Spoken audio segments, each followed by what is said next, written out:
लौंडा हमार लगा बुखार छोड़ के रोवा ये तने हमार मेहरारू घरे में रही बेचारी जब सुने जब घरे से सुने से लाग भोन भोन भोन भोन भोन भोन भोन भोन घरे से निकरी एक सांस में हजारन गारी दे कि हाय जा गाड़े माटी दिया ना लत मरुआ हज का मर मरा की की गोड़ कह के चला जा झार करना थी पियाना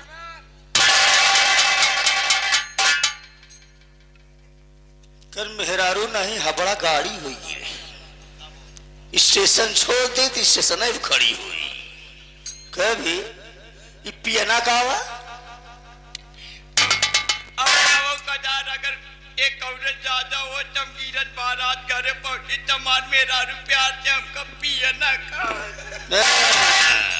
जगीरत भारत अनाई कनाई लगा के पहुंचा थी ये तिनकर मेहरारू उनका पियना कह के बुलाओ थे बहुत खुशी हुई जाती कि हमार सम्मान हो तो सम्मान हो तो तुहार। लेकिन एक बात बाबू साहब हमार मेहरारू लक्ष्मी है लक्ष्मी। अच्छा वो कौने माने में अगर गांव देश में लड़ाई झगड़ा होई लगे अगर गांव देश में लड़ाई झगड़ा होई लगे तो गाड़ी गरौज का नंबर आवत तो सबसे पहला नंबर हमारे मेहरारू का आवत। अगर गांव देश में लड़ाई झगड़ा होई लग तो आधे गांव का मेहरारू एक तरफ और हमार मेहरारू एक तरफ। अगर हमारे मेहरारू का क्यों गाड़ी में हराए चला जाए तो का 2-4-5 रुपया इनाम राहत जब छटके आप रखे रहो थोड़ी खर्चा में काम आई जाए जब इनाम आई दे में तो का कर सवेरे खर्चा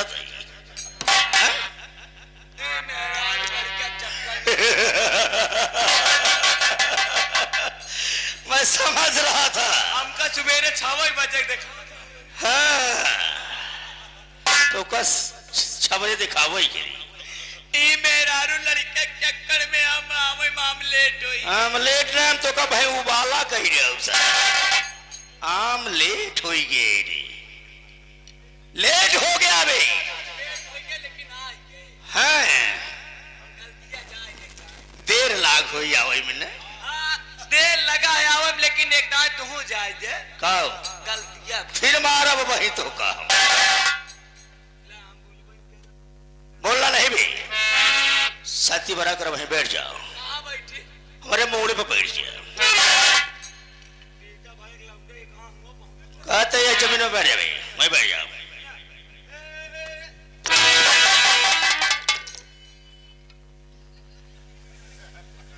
देखा साला तेरा किसी मुंह बनो दो अबे तो का सम बैठे कहे ते बैठ गया हाथ कहूं नाला में कहा बे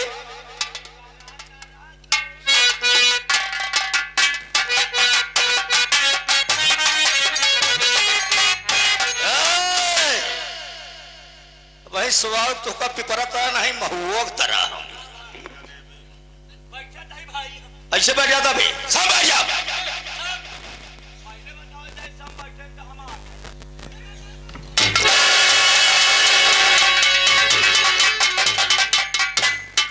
रेगिस्तान का हवाई जहाज हो गया अबे साले ऊंट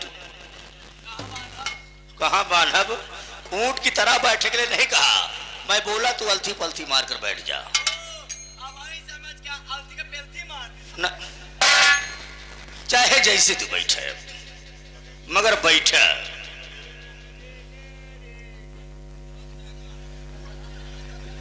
भाई है ना गद्दीन पे बैठा है ये अब बीच में बोलना नहीं क्या बात है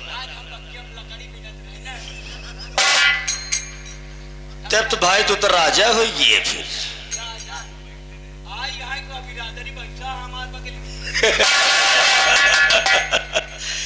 लकड़ी बित रहे तब का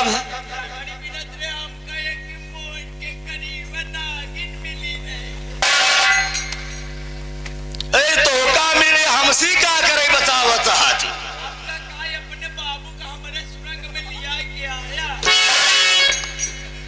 हुआ हम का करब ओकर पूछ पकड़ब चला जाए खोदे के बाद ओका मड़ी लेवा जा मड़ी के चक्कर में पड़ा हुआ भाई सारी बात छोड़ जब तू लेट हो जाता है तो कोई न कोई बहाना ढूंढता रहता है बचने के लिए। ठीक है, कोई बात नहीं है, दूर दराज से आए हुए नौटंकी कला से मेरा परिचय बता दे भाई, तू बता दे, और कौन बताएगा? हम नहीं नहीं हम बताइए। और मैं किससे कह रहा हूं? याद करा उस समय उस जमाना का बात याद है जब तुहार बाप हम रहे। अच्छा, वह जन्म की बात करता है, पूर्व जन्म की बात करता है, कहा था पूर्व जन्म के नहीं ही वाले में हैं? ही वाले में। ये हमार बाप रहे, हम इनकर बेटवा रहे। उही समय का बात या बाबू साहब, हैं? उही समय का बात या जब तुहार माई हमार मेहरारू। अब ऐसा अब गलते मतलब समझ लेता है, लेकिन पंचा वैसे कुछ भी हो, हमारे बाबू साहब की माई का आदत बहुत बढ़िया रही, सीधे स्वभाव के रही बेचारा। ऐसे ओलरी रहे, ओलरे ओलरे खोल दे, कहा बेटवा जितना लेत बना ले नहीं कोई बात कहने से पहले उसका नाम ले लिया कर, वरना काट डालूंगा, सोच लेना। हमारे बाप रहे, हमार माई तुहार मेहरारू रही। ये कौन सार कहा था? कौन सार कहा था?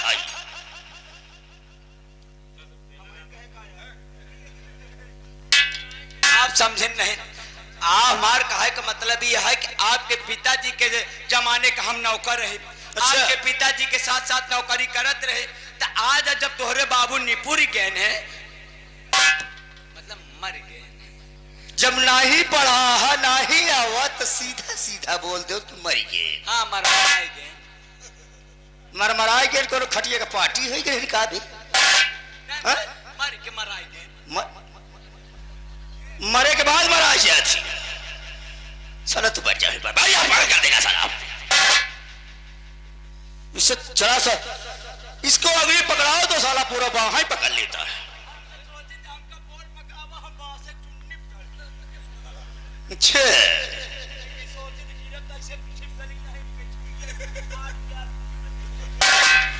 जानता हूं उतनी ऊपर से गिरे तो छितराएंगे आप, मगर जबरदस्ती चढ़े कोशिश कर रहे थे।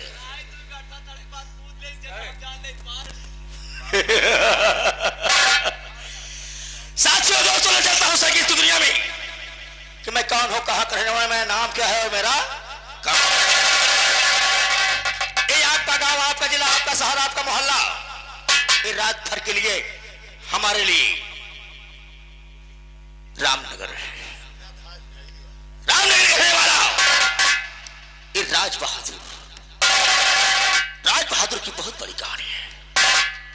मैं आज इस रामनगर में महाराज विक्रम सिंह के यहां मंत्री के पद पर नियुक्त था, मंत्री के पद पर नियुक्त था।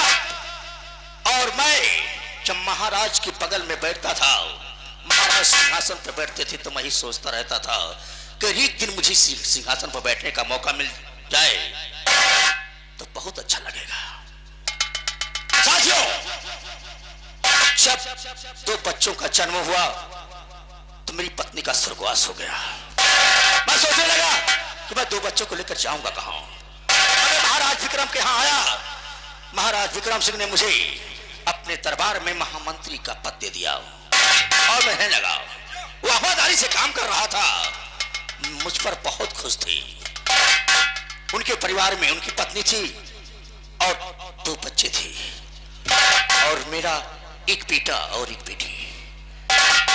मां की परवरिश जब इस हवेली में होने लगी तो एक दिन मेरा दिमाग घूम गया कि अगर मैं इस हवेली का राजा बन जाऊं तो मेरे बच्चों का जीवन कैसा होगा। मगर ना, ईमानदार था, ईमानदारी से काम कर रहा था। मगर एक दिन महाराज से बात हुई, महाराज मुझको क्षेत्र में भेजे, मैं गया और सारी बात बता, मगर महाराज मुझ पर बहुत टाइट हो गए। ऐसी बात किए और नौकरों के सामने मुझसे टाइट होकर बात किए। उसी दिन से मेरी खोपड़ी घूम गई कि महाराज अगर तुम्हारी इस हवेली को, तुम्हारे राज को अगर राज बहादुर अपना ना लिया तो कुछ न किया। उनकी पत्नी प्रयागराज गंगा स्नान करने के लिए अपने दोनों बच्चों को लेकर गई और महाराज हवेली में अकेले सो रहे थे। नौकरानी विद्यावती वो काम कर रही थी और कुछ लोग आए, बोले कि महाराज से मुझे काम है, महाराज से मुलाकात करा दो। मैं बोला तुम दरबार में बैठो, मैं महाराज को जाकर बुला कर लाता हूं और मुलाकात करवाता हूं। साथियों, जब मैं उनके कक्ष में गया देखा तो महाराज बड़ी चैन की नींद सो रहे थे। मौका बड़ा सुहाना था, मौका बड़ा सुहाना था कि महाराज गहरी निद्रा में सो रहे थे और जब गहरी निद्रा में सो रहे थे मैं एक दो बार उनको बुलाया, दो बार बुलाया कि महाराज आपसे कोई मिलने आया है। महाराज नहीं बोले। जब महाराज नहीं बोले तो मैं समझ गया कि ऐसा मौका राज बहादुर दोबारा नहीं मिलेगा। हाथों में बंदूक उठा लिया। मैं बंदूक उठाने के बाद सोचने लगा कि अगर बंदूक से मारूंगा, गोली से मारूंगा, अगर फायरिंग होगी तो बाहर तक आवाज जाएगी और लोग दौड़कर हवेली के अंदर आ जाएंगे। तो मैं क्या जवाब दूंगा कि गोली चली कहां और जान गई किसकी, क्योंकि मैं हवेली में अकेला था और एक नौकरानी विद्यावती वो भी काम कर रही थी। मौका मिला, उठाए तकिया मौका मिला, उठाया तकिया और महाराज के सीधे सीधे मुंह पर लगा दिया। लगाने के बाद जब मुंह को दाब दिया महाराज छटपटाने लगे। थोड़ी देर के बाद महाराज अपनी हवेली को छोड़ दिए। महाराज अपनी हवेली को छोड़ दिए तो मैं सोचने लगा महाराज तो अपनी हवेली को छोड़कर चली गई। अब यहाँ का राजा बनने से मुझे कोई नहीं रोक सकता है। मैं सोचने लगा कि अगर इस घड़ी महारानी प्रयागराज गंगा स्नान करने के लिए गई है, अगर वापस आएगी और पूछेगी कि राज बहादुर राजा कैसे मर गए, मैं क्या जवाब दूंगा। महाराज का घोड़ा सामने हवेली के बना था और घोड़े पर सवार हुआ, पहुंच गया प्रयागराज गंगा घाट। देखा तो महारानी गंगा में डुबकी लगा रही थी। घोड़े पर से उतरा और मैं आगे पढ़ना शुरू कर दिया। महारानी डुबकी लगा रही थी और बाल पकड़कर महारानी का उसी गंगे में 2 बार बोर दिया। महारानी का भी मामला समाप्त हो गया। 2 बच्चे, दोनों छोटे छोटे थे। वो जो अपनी माँ को मरते हुए देखे तो भागना शुरू कर दिए। मैं सोचा अगर ये दोनों बच जाएंगे तो एक ना एक दिन मेरा कांटा, रास्ते का कांटा बनेंगे। मैं पीछे गया मगर उसी वक्त तूफान आ गया और तूफान में ना जाने कहां दोनों भटक गए। भटकने के बाद जब मैं हवेली पर आया तो मैं बताने लगा कि आज महाराज की मृत्यु हो गई, वहां तूफान आया, वहां महारानी खत्म हो गई। मैं क्या करूं, ये तो कैसा प्रलय आ गया है। महाराज के मर जाने के बाद इस सिंहासन का राजा मैं हो गया। आज मैं यहाँ का राज करता हूं और हुकूमत मैं चलाता हूं। और कैसी हुकूमत चलाता हूं, अगर जो कोई भगवान की पूजा करता है और मेरा नाम नहीं लेता है उसको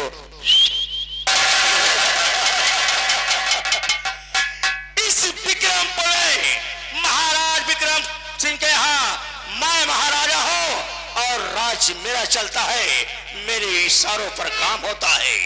अगर किसी ने बिना इजाजत के कहीं भी पूजा पाठ किया तो सीधा सीधा मौत की घाट उतार देता हूं। आज अब है सूबेदार कहां चला गया था? बस आपके बगल में ही, मैं पीछे। अच्छा बैठा था।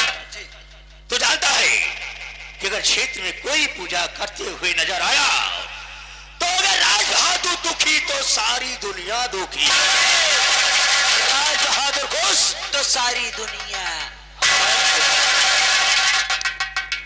जाके देख नगर में कहीं पूजा तो नहीं हो रही है बे, कोई पूजा तो नहीं कर रहा है। अगर किसी ने पूजा करने की कोशिश की, हमारी पूजा ना की, तो कसम प्रयागराज की बिना कफन के दफन कर दूंगा। बाबू साहब, आपके इस रवैयत में परसों में आपके इस रवैयत में घूमने के लिए जब निकला तो मैं देखा कि आपके नामों की जोर जोरों से जय जयकार हो रही थी। क्या बात है? और किसी प्रजाजनों की हिम्मत नहीं हुई कि वो मंदिर मस्जिद में जाकर पूजे और नवाज अदा कर सके। और कई नामों की जय जयकार गूंज रही थी, तो मैंने सोचा कि हमारे बाबू साहब का ही जय जयकार हो रहा है, इसका मतलब इस नगर में कोई हमारे बाबू साहब के खिलाफ जाने वाला नहीं है। अपने इस रवैयत में बहुत ही खुशहाली के साथ आपका जय जयकार होता है और कोई पूजा करने का कोई पूजा नहीं कर रहा है। बिल्कुल नहीं। उठाओ बंदूक और मेरे साथ चलो। आज मैं पहले अपने कक्ष में आराम करूंगा, उसके बाद निकालो घोड़ा, चलते हैं क्षेत्र में, देखते हैं। अगर मेरी जय जयकार नहीं की तो कसम प्रयागराज की बिना कफन के दफन कर दूंगा। आइए चलते हैं, लेकिन कैसे? कुछ गुनगुना दे।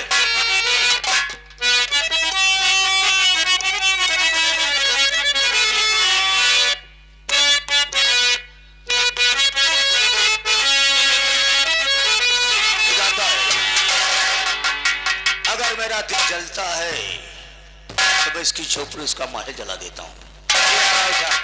कहा गया है कि अरे बस्तियां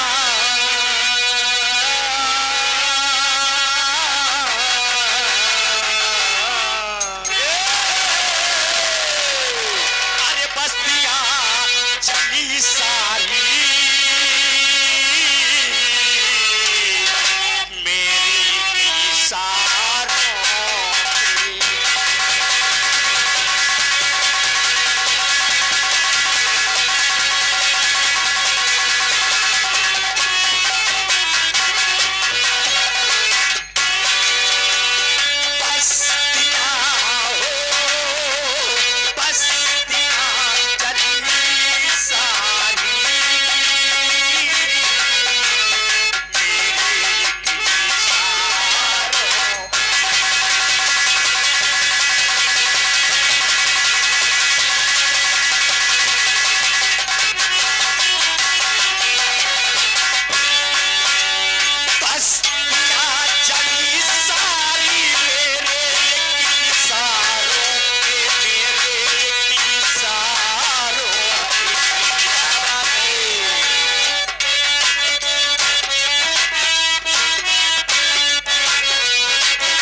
की।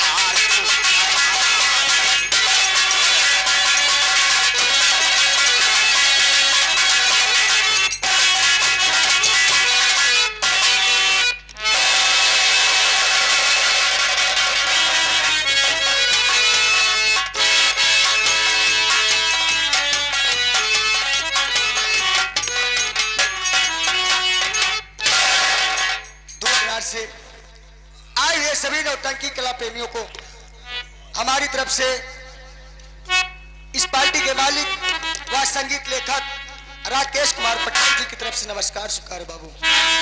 साथीगण, मैं सबसे पहले आप लोगों को अपना परिचय बता देना उचित समझता हूँ। मेरा नाम शेखर है, मैं राजनगर का रहने वाला हूँ।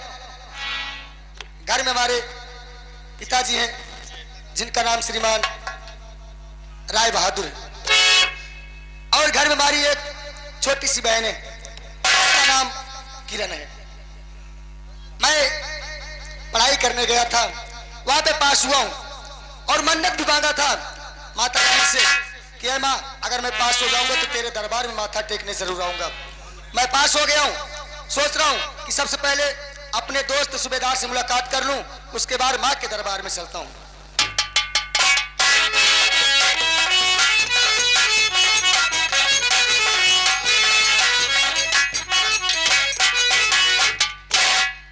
हम कहे भैया नेहुरायन ई का है बे? अब ई निहुरान का बा? नेहुरायन का मतलब